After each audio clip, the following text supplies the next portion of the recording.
Hey guys, it's Eva here at Breva Creative, and I am so excited to do this project.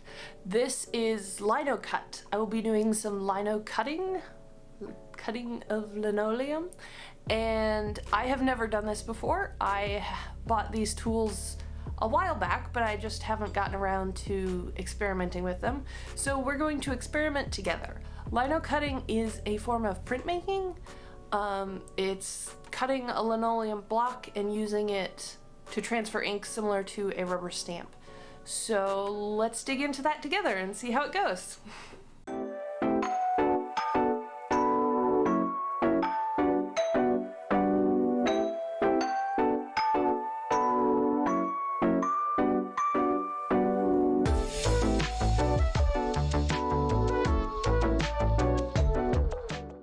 Alright, to start with, we've got a couple of supplies here. We've got a lino cutter. I got this for fairly cheap from my local hobby shop. And an alcohol marker that I ended up not using. And then I've printed out on just some copy paper the pattern that I will be cutting today. And then of course I have my linoleum. I got this on Amazon, and I will include a link below for that.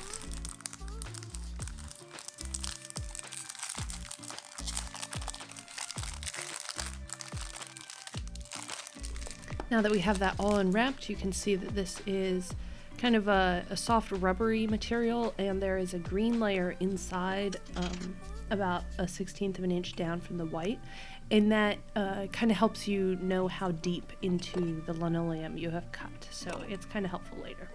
So I'm just going to mark out some 2x2 inch squares here, and that's what fits my logo nicely. So I'm also going to trace that onto this piece of paper, and in retrospect I probably could have put this 2-inch square on the print so I didn't have to measure it out, but hey, you know, things happen. So I'm just going to mark those corners with little X-Acto blade cuts so that I know how to place it over the rubber, because this is a fairly big piece of paper and I want the paper to be in the same place on both of the lino cuts. I'm doing this because I'm going to do a positive and a negative cut of this. So one, the letters will be raised, and the other one, the field, will be raised. That way I can do a duochrome print. So I could do the field in green and the letters in black, or vice versa. So it gives me some room to experiment there. So I read that you can transfer photocopy with these alcohol markers, and that everything kind of transfers easily. However, that did not happen for this. It's probably because this is not a toner print, and maybe this works with toner. So we're just gonna give that to the kitties.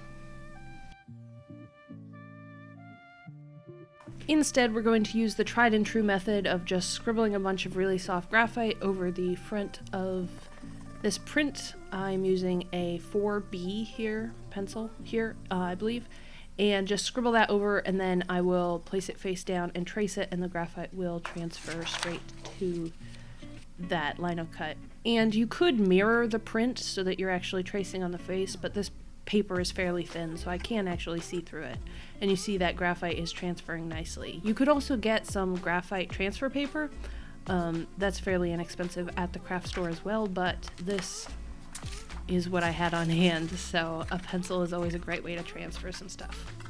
So as I said, I've never done this before, so I went ahead and opened up my lino cutter and discovered that it was a fairly cheap one, and it was a little rickety, but I did figure out how to insert the blades. There are a couple different types of blades, and this here is the fine blade, because this is a fairly small cut and that's what I thought I would need.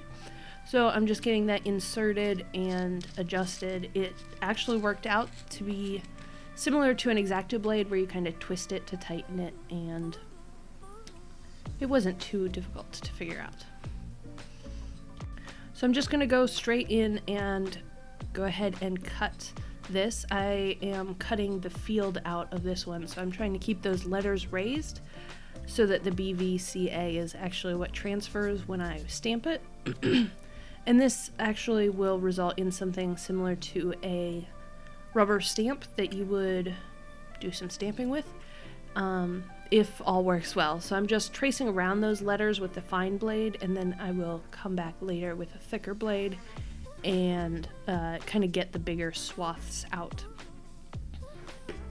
I definitely struggled a bit with inside corners, especially the inside bits of this B and the C. Just getting those corners sharps and the curves smooth was a little bit difficult. An X-Acto blade actually turned out to be very helpful in getting those corners nice and sharp. And if any of y'all have any tips on how to do this a little bit smoother or easier, definitely leave those in the comments below. I am open to anything.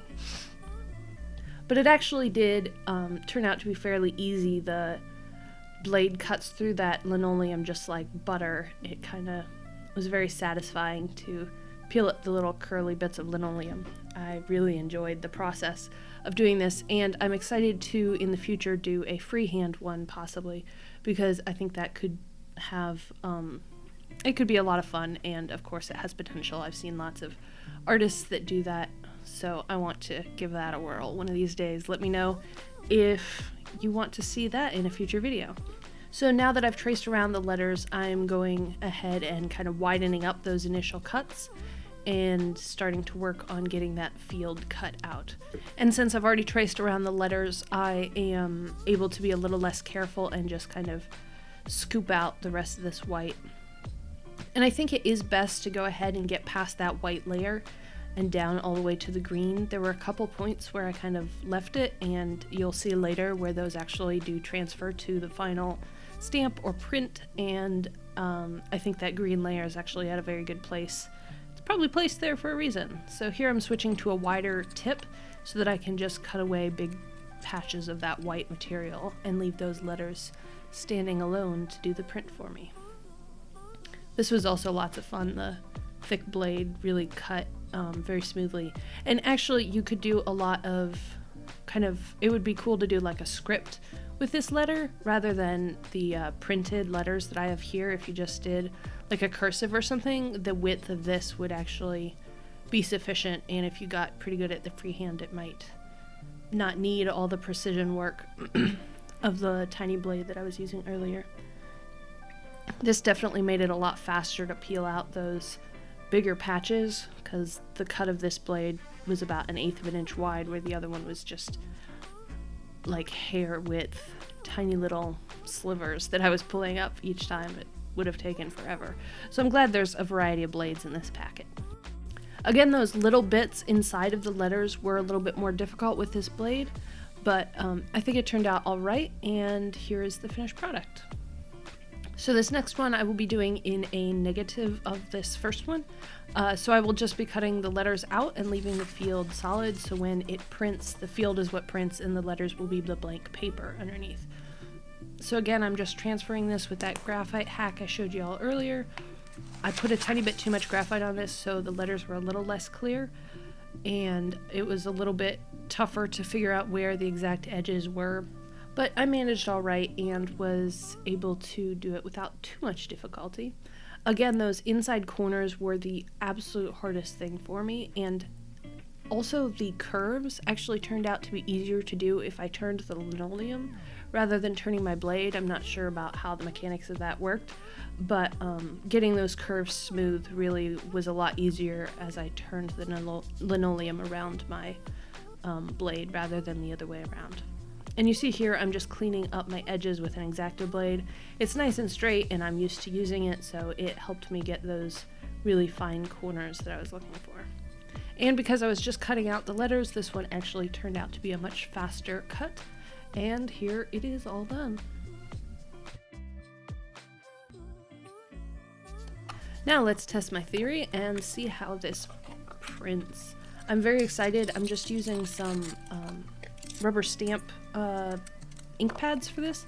You could also do the whole rolled ink situation with a sheet of glass and a brayer, but I will probably do that for a future video. So here I'm just stamping in gold, trying to get nice and pressed down and even. And then I'm going to do the inverse in green here.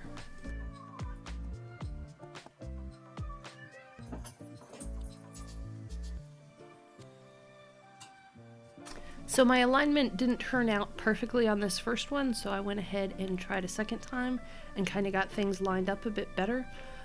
This probably has to do with how imprecise I was getting that graphite squared up, but I was able to get it fairly well lined up later. And I actually do like both of these cuts individually as well, and so I'm not too disappointed at all. Especially with the larger one, to get it more even, I could probably mount it on wood, and then I wouldn't have to, I wouldn't have those bare patches that are showing. And there you have it. This was tons of fun. I'm very happy with the final product, and I will definitely have to try this again in the future. Well, I think that went pretty well, and as I said, that was my very first try. So if I can do it, you can do it too. It's a fairly inexpensive project to get into. I will link some materials down below in the comments, so check that out if you want to try it. And if you do try it, post about it and tag us at Reva Creative so that we can see how you did. Very excited to see that. As always, like, subscribe, and comment, and I will see you guys next time. Bye! Hey, wait, don't go. I see you starting to click on that next video. We have one more little tip for y'all if you want to do some stamping. Bonus tip. Alright, so if you're looking for an alternative way to get your stamp on and you have a 3D printer laying around, check this out. It's so easy and it works pretty well. The key here is that we used a TPU plastic, which makes it bendy and a little bit more elastic and similar to like a regular stamp. One downside is that it doesn't quite hold the same amount of ink that a normal stamp would, so it's a little bit light. Also, definitely recommend either a thicker base or a wood scrap glued to the base just to give it some rigidity. Anyways, enjoy and see you guys next time.